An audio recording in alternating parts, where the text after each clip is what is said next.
ഹരി ഓം. ഇന്ന് നമ്മൾ ചിന്തിക്കാൻ പോകുന്നത് വിദ്യാഗോപാല മന്ത്രത്തെക്കുറിച്ചാണ്. ഈ മന്ത്രത്തിൻ്റെ പേരിൽ നിന്ന് തന്നെ ഇതിൻ്റെ സ്വഭാവം എന്താണെന്ന് നമുക്ക് ഗ്രഹിക്കാൻ സാധിക്കും. മന്ത്രത്തിൻ്റെ ലക്ഷ്യം വിദ്യ ആർജിക്കുകയാണ്. ഇതിൻ്റെ ദേവത ഗോപാലനാണ്. ഗോപാലൻ എന്നാൽ സാക്ഷാത് ശ്രീകൃഷ്ണ ഭഗവാൻ. ഭഗവാൻ ഭൂമിയിൽ ബാല്യകാലം ചെലവഴിച്ചത് ഗോപാലനായിട്ടാണ്. ഗോപന്മാർക്കിടയിൽ പശുക്കളെയെല്ലാം പാലിച്ചുകൊണ്ട് നടന്നിട്ടാണ് അദ്ദേഹത്തിന് ആ പേര് ലഭിച്ചത്. അപ്പം അതുകൊണ്ട് ആ ഭാവത്തിലുള്ള കൃഷ്ണനാണ് ഇതിൻ്റെ മൂർത്തി. അതുകൊണ്ട് ഗോപാലനാണ് ഇതിൻ്റെ മൂർത്തി. സൂക്ഷ്മമായി ചിന്തിക്കുകയാണെങ്കിൽ ഗോ ശബ്ദത്തിന് വേദം എന്ന അർത്ഥമുണ്ട്. അപ്പോൾ വേദത്തെ പാലിക്കുന്നവൻ ഗോപാലൻ, അതായത് അറിവിനെ പാലിക്കുന്നവൻ ഗോപാലൻ. നമ്മുടെ ഉള്ളിൽ അറിവുകൾ ഉണ്ടാകുന്നതും അത് നിലനിൽക്കുന്നതും നമ്മുടെ ഉള്ളിൽ ബോധമുള്ളത് കൊണ്ടാണ്. ആ ബോധമില്ലാതെയായാൽ അറിവും ഇല്ലാതെയാകും. അതുകൊണ്ട് അറിവിനെ പാലിക്കുന്നവൻ നമ്മുടെ ഉള്ളിലുള്ള ശുദ്ധമായ ബോധമാണ്.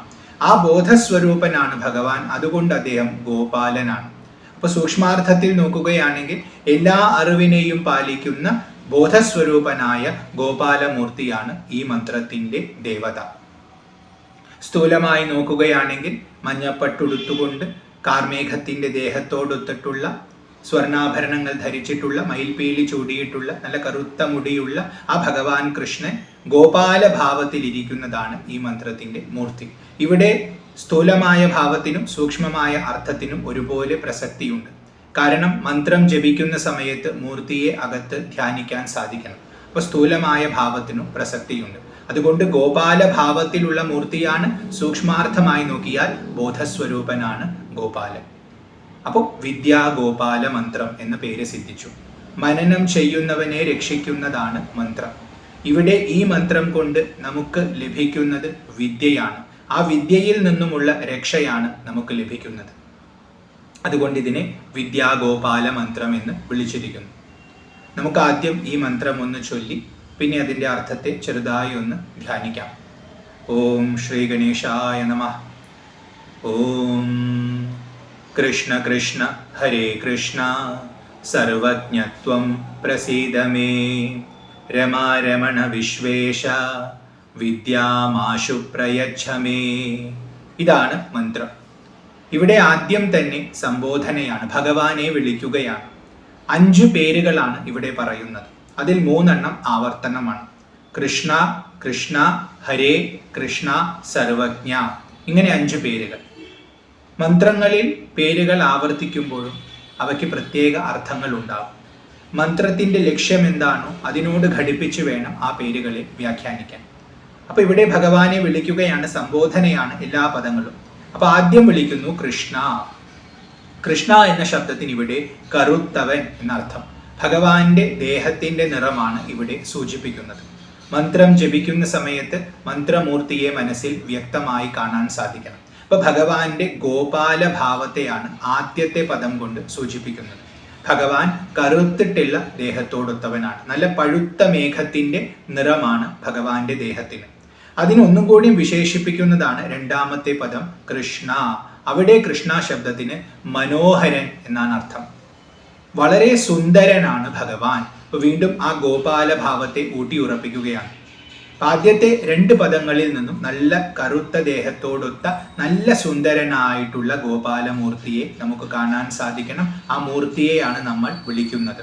മഞ്ഞപ്പട്ടൊക്കെ ഉടുത്ത്, ദേഹത്തിന് പ്രത്യേക കാന്തിയുണ്ട്, പഴുത്ത മേഘത്തിൻ്റെ നിറമാണ്, ആഭരണങ്ങൾ അണിഞ്ഞിട്ടുണ്ട്, നല്ല മുടിയുണ്ട്, അതിൽ മയിൽപീലി ധരിച്ചിട്ടുണ്ട്, കയ്യിൽ ഓടക്കുഴൽ പിടിച്ചിട്ടുണ്ട്. അങ്ങനെയെല്ലാമുള്ള ഭാവത്തിലുള്ള ആ കൃഷ്ണനെ ആദ്യത്തെ 2 പദങ്ങളിലും നമ്മൾ വിളിച്ചിരിക്കുന്നു. മനസ്സിൽ ആ ഭാവം നമുക്ക് തെളിയുകയും വേണം. കൃഷ്ണ കൃഷ്ണ. അത് കഴിഞ്ഞ് വിളിക്കുന്നു ഹരേ.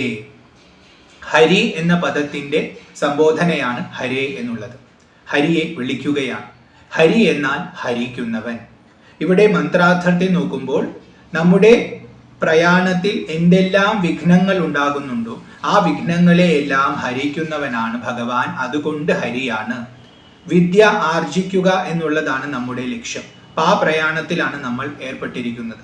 അപ്പോൾ വിദ്യ നേടാൻ എന്തെല്ലാം തടസ്സങ്ങൾ ഉണ്ടാകുന്നുണ്ടോ ആ തടസ്സങ്ങളെ മുഴുവൻ ഹരിച്ചാലും ആ തടസ്സങ്ങളെ മുഴുവൻ ഹരിക്കുന്നവനാണ് അങ്ങ് എന്ന അർത്ഥത്തിലാണ് ഹരേ എന്ന സംബോധന ഇവിടെ വന്നിട്ടുള്ളത്.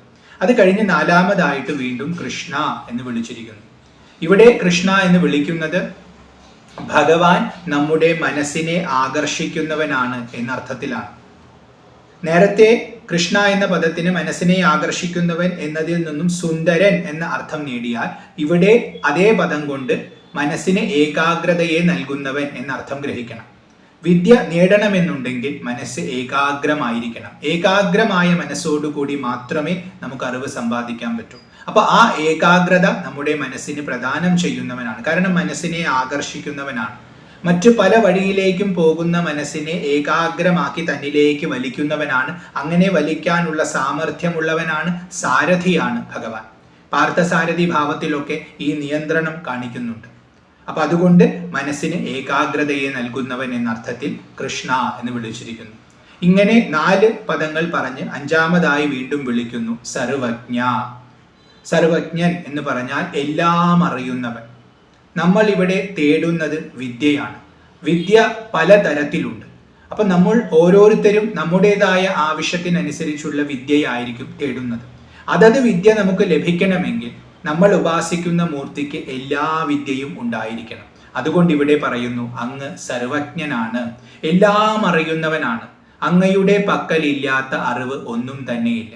അപ്പൊ ആര് എന്തറിവിന് വേണ്ടി അങ്ങേ സമീപിച്ചാലും ആ അറിവ് അയാൾക്ക് ഉറപ്പായും ലഭിക്കും. അതുകൊണ്ട് സർവജ്ഞ എന്ന് വിളിച്ചിരിക്കുന്നു.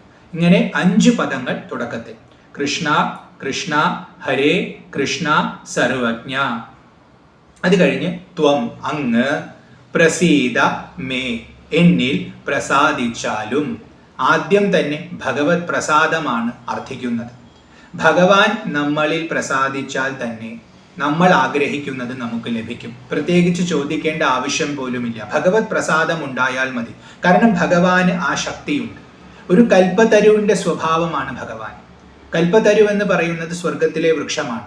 നമ്മൾ എന്ത് ആഗ്രഹിക്കുന്നുവോ അതിന്റെ സാന്നിധ്യത്തിൽ അതത് നടത്തിത്തരും. ആഗ്രഹിച്ചാൽ മാത്രം മതി. കാരണം അതിന്റെ സ്വഭാവം അങ്ങനെയാണ്. അതേപോലെയാണ് ഭഗവാൻ. ഭഗവാൻ സർവശക്തനാണ്, എന്തും ചെയ്യാൻ സമർത്ഥനാണ്. അങ്ങനെയുള്ള ഭഗവാന്റെ അടുത്ത് നമ്മൾ ചെന്ന് ഭഗവാന് നമ്മളോട് പ്രസാദമുണ്ടായാൽ, നമ്മളിൽ ഭഗവാൻ പ്രസാദിച്ചാൽ സ്വാഭാവികമായും നമ്മൾ ആഗ്രഹിക്കുന്നത് എന്ത് തന്നെയാണെങ്കിലും അത് നമുക്ക് ലഭിക്കും. അതുകൊണ്ട് ഭഗവത് പ്രസാദത്തെയാണ് ആദ്യം തന്നെ ചോദിക്കുന്നത്. ത്വം മേ പ്രസീദ, അങ്ങ് എന്നിൽ പ്രസാദിച്ചാലും. ഇതാണ് ആദ്യ ഭാഗത്തിലുള്ളത്. കൃഷ്ണ കൃഷ്ണ ഹരേ കൃഷ്ണ സർവജ്ഞ ത്വം പ്രസീദ മേ. അത് കഴിഞ്ഞു പറയുന്നു രമ രമണ. രമ എന്നാൽ സാക്ഷാത് ലക്ഷ്മി ഭഗവതി, ശ്രീദേവി. രമണ എന്ന ശബ്ദം കൊണ്ട് ഭർത്താവ്, പതി എന്നർത്ഥം. അപ്പോൾ രമയുടെ പതിയെ എന്നാണ് ഈ പദത്തിൽ വിളിക്കുന്നത്. നമ്മൾ തേടുന്നത് വിദ്യയാണ്. എന്തിനാണ് വിദ്യ? ജീവിതത്തിൽ ഐശ്വര്യം ഉണ്ടാവണമെങ്കിൽ നമുക്ക് വിദ്യ കൂടിയേ തീരും. വിദ്യാധനം സർവധനാത് പ്രധാനം എന്ന് പറയപ്പെടുന്നു. കാരണം വിദ്യ ഉണ്ടെങ്കിലാണ് നമുക്ക് മറ്റെല്ലാ ധനവും ലഭിക്കുന്നത്. എന്ത് സമ്പാദിക്കണമെന്നുണ്ടെങ്കിലും അതിനടിത്തറയായി വിദ്യ ഉണ്ടാവണം. അതുകൊണ്ട് വിദ്യ തന്നെയാണ് ലോകത്തിലെ ഏറ്റവും വലിയ ഐശ്വര്യം. ആ ഐശ്വര്യമാണ് ഞാൻ അങ്ങയിൽ നിന്നും അർത്ഥിക്കുന്നത്. ആ ഐശ്വര്യത്തിലൂടെ മറ്റു പല ഐശ്വര്യങ്ങളും നേടണം എന്ന ബോധവും എനിക്കുണ്ട്. അതുകൊണ്ട് ഐശ്വര്യത്തിൻ്റെ പതിയായ അങ്ങയെ തന്നെയാണ് ഞാൻ സമീപിച്ചിരിക്കുന്നത്. അതുകൊണ്ട് രമാരമണ എന്ന് വിളിച്ചിരിക്കുന്നു. ശ്രീപതിയാണ് അങ്ങ്, ശ്രീനിവാസനാണ് അങ്ങ്. എല്ലാ ഐശ്വര്യത്തിൻ്റെയും ഉറവിടം അങ്ങ് തന്നെയാണ്. അപ്പോൾ ഞാൻ ആഗ്രഹിക്കുന്ന വിദ്യയും എനിക്ക് ലഭിക്കും, അതിലൂടെ നേടേണ്ടതായ ഐശ്വര്യവും എനിക്ക് ലഭിക്കും. അത് കഴിഞ്ഞ് വിളിക്കുന്നു വിശ്വേശ, വിശ്വത്തിന് മുഴുവൻ ഈശനായിരിക്കുന്നവനെ. വിശ്വം എന്നാൽ സർവം. എല്ലായിടത്തും ഒരുപോലെ ആധിപത്യമുള്ളവനാണ് ഭഗവാൻ. അതുകൊണ്ട് വിശ്വേശനാണ്. അങ്ങനെ ഇവിടെ വിളിക്കാൻ കാരണം വിളിക്കുന്ന നമ്മൾ ഓരോരുത്തരും പല ദിക്കിലാണ്. അപ്പോൾ അവിടെ സ്വാധീനമുണ്ടെങ്കിൽ മാത്രമേ ഭഗവാന് നമ്മെ അനുഗ്രഹിക്കാൻ പറ്റൂ. അതുകൊണ്ട് വിശ്വേശനാണ്. കാരണം എല്ലായിടത്തും അങ്ങേക്ക് സ്വാധീനമുണ്ട്. ഇനി നമ്മൾ ആഗ്രഹിക്കുന്ന അറിവുകൾ പല സ്ഥലത്തായിരിക്കും ഇരിക്കുന്നുണ്ടാവുക.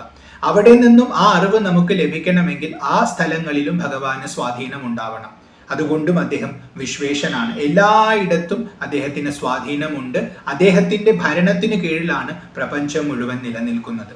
അപ്പൊ നമ്മൾ എവിടെ നിന്ന് അർത്ഥിച്ചാലും എന്തിനു വേണ്ടി അർത്ഥിച്ചാലും അത് പ്രദാനം ചെയ്യാനുള്ള സാമർഥ്യമുള്ളവനാണ് ഭഗവാൻ എന്ന് സൂചിപ്പിക്കാൻ വിശ്വേശൻ എന്ന് ഇവിടെ പറഞ്ഞിരിക്കുന്നു. അപ്പോ രമാരമണ വിശ്വേശ എന്ന് വിളിച്ചിരിക്കുന്നു. അത് കഴിഞ്ഞ് പറയുന്നു വിദ്യാം ആശു പ്രയച്ഛ മേ. വിദ്യാം ഏകവചനമാണ്, ദ്വിതീയ വിഭക്തിയാണ്. വിദ്യയെ ആശു വളരെ പെട്ടെന്ന് ഉടനെ തന്നെ പ്രയച്ഛ നൽകിയാലും ആർക്ക്? മേ എനിക്ക് വിദ്യയെ വളരെ പെട്ടെന്ന് തന്നെ നൽകിയാലും. ഇവിടെ വിദ്യാം എന്ന് മാത്രമാണ് പറഞ്ഞത്, ഇന്ന വിദ്യ എന്ന് പറഞ്ഞിട്ടില്ല. എന്തറിഞ്ഞാലാണോ എനിക്ക് ശ്രേഷ്ഠമായ ജീവിതം ലഭിക്കുക ആ വിദ്യയെ എനിക്ക് പ്രദാനം ചെയ്താലും എന്ന ധ്വനിയാണ് അവിടെയുള്ളത്. കാരണം ഇന്നത് വേണം എന്ന് പോലും ഞാൻ അർത്ഥിക്കുന്നില്ല. എന്ത് ലഭിച്ചാലാണോ എനിക്ക് ശ്രേഷ്ഠതയുണ്ടാവുക ആ വിദ്യകളെല്ലാം എനിക്ക് തന്നാലും. കാരണം എല്ലാം അറിയേണ്ട ആവശ്യം എനിക്കില്ല. ഞാനൊരു സാധാരണക്കാരനാണ്. അങ്ങയെപ്പോലെ സർവജ്ഞനാകേണ്ട ആവശ്യമൊന്നും എനിക്കില്ല. അപ്പൊ എന്തൊന്നറിഞ്ഞാലാണോ എൻ്റെ ജീവിതം ധന്യമാവുക അതെല്ലാം എനിക്ക് പ്രദാനം ചെയ്താലും. അതുകൊണ്ട് വിദ്യാം ആശു പ്രയച്ഛമേ, അതുടനെ തന്നെ പ്രദാനം ചെയ്താലും. അതിലൊരിക്കലും വൈകിക്കാൻ പാടില്ല. കാരണം എനിക്ക് ഇപ്പോഴാണ് വിദ്യയുടെ ആവശ്യം. അപ്പൊ ഞാൻ പ്രാർത്ഥിക്കുന്ന ആ നിമിഷത്തിൽ തന്നെ അങ്ങയുടെ പ്രസാദം എന്നിൽ ഉണ്ടാവട്ടെ, ആ വിദ്യ എനിക്ക് ലഭിക്കാൻ തുടങ്ങട്ടെ എന്ന ധ്വനി ആ ആശു എന്ന പദത്തിലുണ്ട്. പെട്ടെന്ന് തന്നെ തന്നാലും എന്നാണ് ഇവിടെ പറയുന്നത്. ഇതാണ് മന്ത്രം. കൃഷ്ണ കൃഷ്ണ ഹരേ കൃഷ്ണ സർവജ്ഞ ത്വം പ്രസീദ മേ രമാരമണ വിശ്വേശ വിദ്യാം ആശു പ്രയച്ഛ മേ. ഒന്നും കൂടി ആ മന്ത്രം ചൊല്ലാം. ഓം കൃഷ്ണ കൃഷ്ണ ഹരേ കൃഷ്ണ സർവജ്ഞ ത്വം പ്രസീദ മേ രമാരമണ വിശ്വേശ വിദ്യാമാശു പ്രയച്ഛ മേ. ഇതാണ് വിദ്യാഗോപാല മന്ത്രം. വിദ്യ അർത്ഥിക്കുന്ന ആർക്കും ജപിക്കാവുന്ന മന്ത്രമാണ്. വളരെ ശ്രദ്ധയോടുകൂടി ശുദ്ധമായ ഭാവത്തിലിരുന്ന് വേണം ഈ മന്ത്രം ജപിക്കാൻ. ഭഗവാന്റെ ഗോപാലഭാവം മനസ്സിൽ തെളിഞ്ഞ് കണ്ടുകൊണ്ട് വേണം ജപിക്കാൻ. ഭഗവാൻ ഒരു സത്യവസ്തുവാണെന്ന ബോധം നമുക്കുണ്ടാവണം. ശ്രദ്ധയില്ലാതെ ജപിച്ചാൽ ഒരിക്കലും ഫലം കിട്ടില്ല. അപ്പൊ വളരെ ശ്രദ്ധയോടുകൂടി ഭഗവാനുണ്ട്, ഭഗവാൻ സത്യമാണ് എന്ന ബോധത്തോടുകൂടി ആ സത്യത്തെ മനസ്സിൽ ദർശിച്ചുകൊണ്ട് ആ ഭഗവാനോടാണ് ഞാനിത് പറയുന്നത് എന്ന ഭാവത്തിൽ ഈ മന്ത്രത്തെ ജപിച്ചാൽ തീർച്ചയായും ഭഗവത് പ്രസാദം ലഭിക്കും. അതിലൂടെ നമ്മൾ അർത്ഥിക്കുന്ന വിദ്യയും നമുക്ക് ലഭിക്കും. അതിനുള്ള ഭാഗ്യം ഭഗവാൻ നമുക്ക് എല്ലാവർക്കും പ്രദാനം ചെയ്യട്ടെ എന്ന് പ്രാർത്ഥിച്ചുകൊണ്ട് ഈ മന്ത്രത്തിൻ്റെ എളിയ വ്യാഖ്യാനം ആ ഭഗവാൻ ഗുരുവായൂരപ്പൻ്റെ തൃപ്പാദങ്ങളിൽ സമർപ്പിക്കുന്നു. കൃഷ്ണ ഗുരുവായൂരപ്പ നാരായണ. ഹരി ഓം.